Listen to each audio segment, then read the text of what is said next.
To another edition of The Average Guys. Pay no attention to that man behind the curtain as he puts on his microphone. Welcome to the Halloween edition, 2008. I'm dressed up like Kenny K. Hey. Oh boy, I look a lot like him. Quite a costume to get together to look like Kenny K and Johnny D, but I think we pulled it off. Oh yeah, all right. From the leftovers from the annual. Hello and welcome again to another edition of The Average Guys. I'm Johnny D, and as always, Kenny K. Johnny. Brother. It took a little bit to get this show on the air, but by golly, we did it. People don't understand how much time it takes to do this stuff. You know? No clue. Back in the early days of The Average Guys, and I know we've touched on this before, we referred to Dubay, and PA and Dubay as Uday and Qusay. The sons of Saddam Hussein, Uday and Qusay. Because they come up on our turf and they hound our dogs. With, we weren't real fond of the things they said about the Bulldogs in general, and that's fine. We know they're Gopher fans, but we have every right to hate them. So, John, the decision comes after Jeff Dubay was charged with felony drug possession, accused of tossing crack cocaine and a crack pipe from his vehicle in Maplewood. That must be his mugshot. I think it is. Looks sort of sad. Dubay had been the co-host of the morning show on KFAN, which is carried here at 560 WABC. He was the co-host along with Paul Allen for the past 10 years. They've been doing it that long. And I wonder what his mom and dad said. You idiot. He was charged with fifth-degree drug possession by summons in Ramsey County District Court. His first court appearance is set for November 24th. John, I'll go on record as saying, I hope he gets through this. I don't wish anybody harm and loss of income based on using a substance that, in this case, is somewhat dangerous, but still. If he was an alcoholic, it'd be a little different. But Kenny, he had the world by the balls. He's a former bat boy for the Twins, you said? Yes. You know? Yes. Living the dream, doing radio, probably making good money. Working with FSN as a freelance reporter for Gopher hockey games. I mean, that don't get much better than that. Yeah. Yeah. To throw it all away. And that's what I say about sports athletes that get in trouble. For the kind of money you're making, become an alcoholic jerk after your career is over.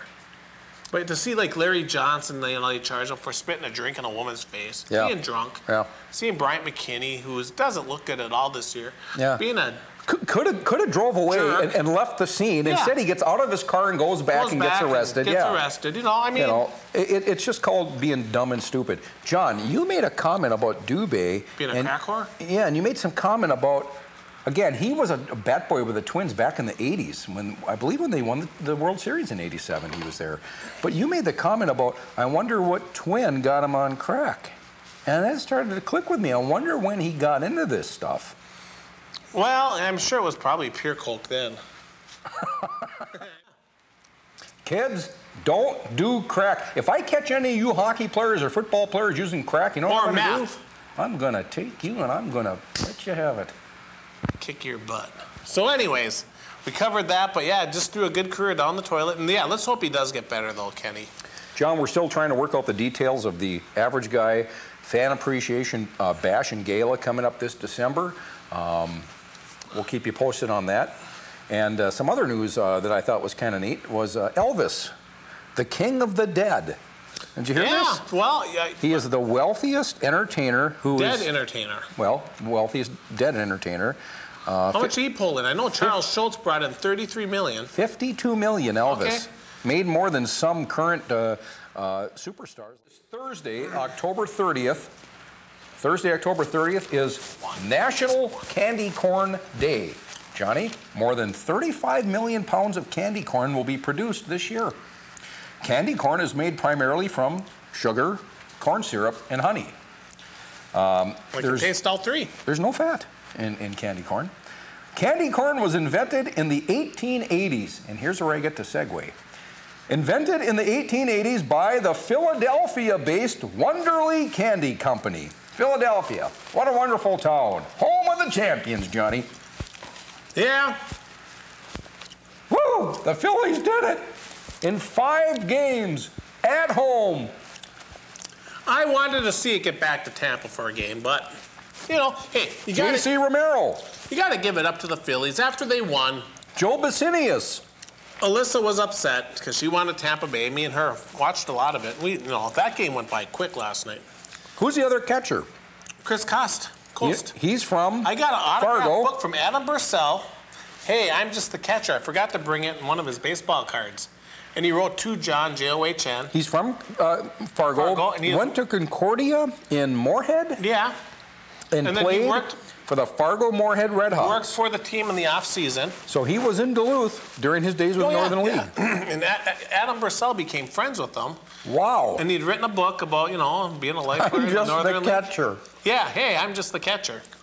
He became a rookie at like 33 years old. Kenny, for being a world champion, he's going to collect over $250,000, the winner's share for the World Series. If he's smart, he'd bank it, I'm sure he is. And he gets one nice ring out of the deal. Yeah. But, after it happened, after the series was over, Charlie Manuel, former Twin. What was his capacity with the Twins? Player. Coach? Great in the minors. Never could. Was he a coach in it? I believe he is a coach in the system. So he was a player with the Twins back in. Excuse me, 68, 69, 77. I got a 71. Marginal player or just. Yeah, great minor league stats. Never could, just like a lot of players could never put it together in the majors. And then he went over to Japan, I believe, for a little bit. Came back, and then just a career Dirty Al Gallagher type. All right. Yeah, and then he got his break with Cleveland, got fired there, then went to Philadelphia. Everybody is getting ready to can him. The team gets hot. They, get into the playoffs, and they get hot at the right time. And, gosh, they have a great team. And all these guys are getting rings for the first time. It ain't the Yankees. It isn't the Red Sox. So, spread the wealth around. Let all those guys have great tales to tell by getting the ring. And, Charlie Manuel, his mom died during the series. Yeah, during the series? Yeah. Yep, I don't think it was during the playoffs. It was during the series. And, or it could have been during the playoffs, too. Remember back when Tampa Bay and Philadelphia played football in was it the conference championship game? And the talk was that the Buccaneers their record is so-and-so when the temperature is 40 degrees or colder. Yeah. Do you remember the Tampa Bay Devil Rays in the dugout, how they had the sweaters on and some had full face stuff on? And I thought, come on, man. That's why they're going to lose. Man up. I got you. So the same thing. Here we go again in baseball. Philadelphia and Tampa Bay, and the temperature is under 40 degrees. And they had a stat for the baseball team when the temperature is under a certain degree. They're world champs. Give it up to them. Because Tampa Bay, those players are sissies. Wow, no, Kenny, what happened Playing in the cold makes them cry and go home.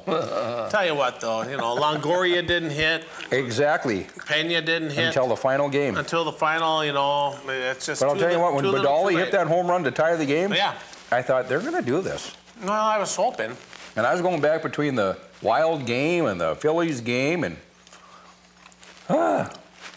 But as they say, Kenny, the better team won. And you can't argue it.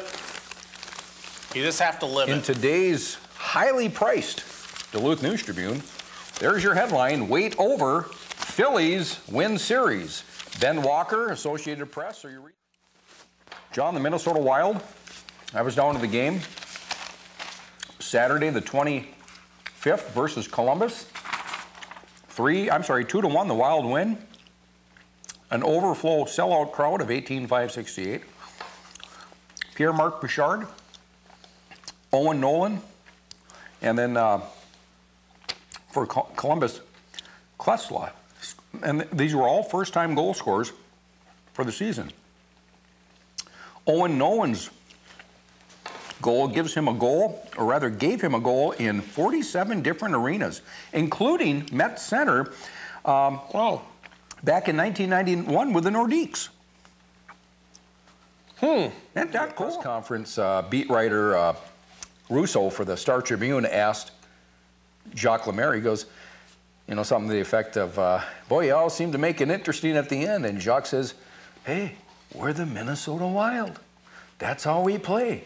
Wild. Good answer, Jacques.